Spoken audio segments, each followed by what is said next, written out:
सुप्रभात बच्चों, हिंदी की क्लास में कक्षा 11 की हिंदी अध्याय 2 विनय रचना का सूरदास जी और इस विनय का पद संख्या 2 का आज हम अध्ययन करेंगे। पहले पढ़ते हैं, आप सभी ध्यान सुनेंगे। मेरो मन अनंत कहाँ सुख पावे, जैसे उड़ जहाज को पक्षी फिर जहाज पर आवे। कमल नयन को छाड़ महात्म और देव को उधावे, परम गंग को छाड़ प्यासो दुर्मत कूप खनावे। जय मधुकर अंबुज साक्ष्य क्यों करे फल भावे, सूरदास प्रभु काम देवते छेड़ी कौन दुहावे। संदर्भ इसका पूर्वत रहेगा, पहले तो शब्दार्थ लिख लेते हैं। अनंत में होता अपार, मन में शिक्षा।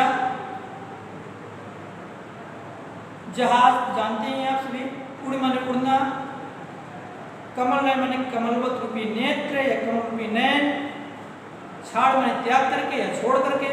महात्मा मीन्स महानता को। देव मीन्स देवता और मीन्स अन्य, और तात्पर्य अन्य देवता से, और देव का तात्पर्य अन्य देवताओं से। ध्यान माने दौड़ना या ध्यान करना। मधुकर मीन्स भौरा। अंबुज रस कमल का रस, अंबुज मीन्स होता कमल। चाख्यो माने चखना। कामधेनु गाय एक ऐसी गाय होती है जो सभी इच्छाओं की पूर्ति करने वाली होती है, उसे कामधेनु कहते हैं। बकरी, छेरी मीन्स बकरी। प्रसंग लिखेंगे आप सभी। यह प्रसंग में सूरदास जी कहते हैं कि प्रस्तुत पद में सूरदास जी भगवान श्री कृष्ण के प्रति अपनी भक्ति का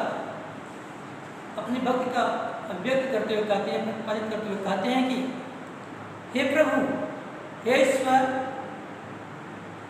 मेरे मन को या मुझे आपके चरणों के अलावा या आपकी भक्ति के अलावा और कोई सुख शांति प्राप्ति नहीं होती।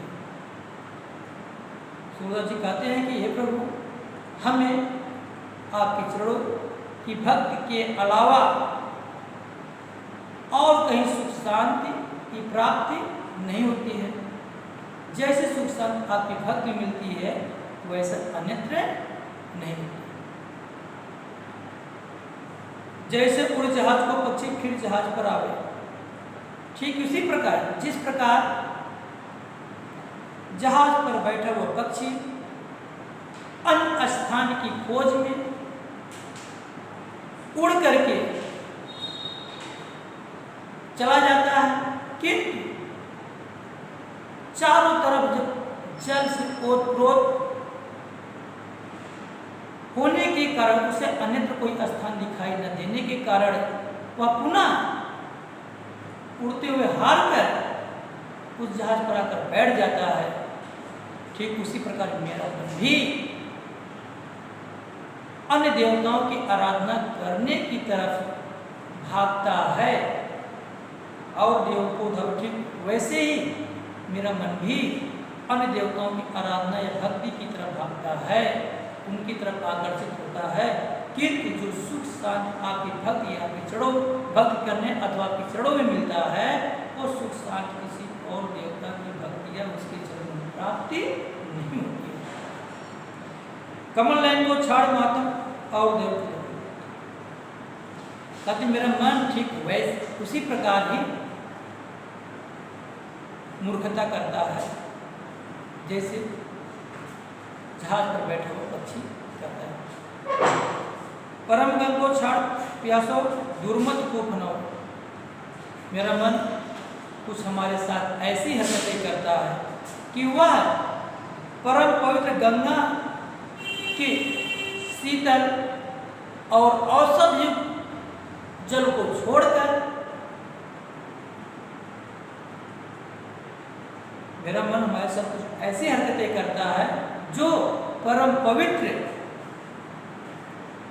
शीतल और औषध युक्त गंगा जी के जल को छोड़ करके अपनी प्यास बुझाने के लिए कुआं खोदता है या खुदवाता है।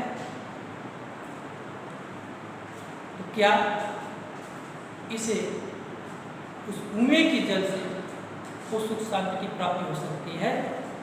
जो सुख, जो शीतलता, जो गंगा के जल में प्राप्त होती है, उसे वह कुएं के जल प्राप्त नहीं हो सकती। यह तो ठीक उसी प्रकार मूर्खता करता है जैसे जिस भौरे ने, मेरा मन ठीक उसी प्रकार मेरे साथ मूर्खता करता है जैसे जिस भौरे ने कमल के रस का पान कर लिया हो, तो क्या हुआ, भौरा करेल के फल को खाना पसंद करेगा? अर्थात कभी नहीं। किंतु मेरा मन कभी कभी भटक जाता है। सूरदास को कामधेनु तज छेरी को सूरदास जी कहते हैं कि जिसे समस्त इच्छाओं की पूर्ति करने वाली कामधेनु गाय की प्राप्ति हो जाए तो क्या हुआ है, कामधेनु गाय को छोड़ करके बकरी को दूहना पसंद करेगा, बकरी को लगाना पसंद करेगा, बकरी के दूध को खाना पसंद करेगा, अर्थात कभी नहीं। ठीक इसी प्रकार हे प्रभु, आपके चरणों और आपकी भक्ति के अलावा किसी अन्य देवता की भक्ति करना या उसके चरणों में रहना मुझे तनिक सुख शांति प्राप्ति नहीं होती, मुझे चैन नहीं होता। धन्यवाद।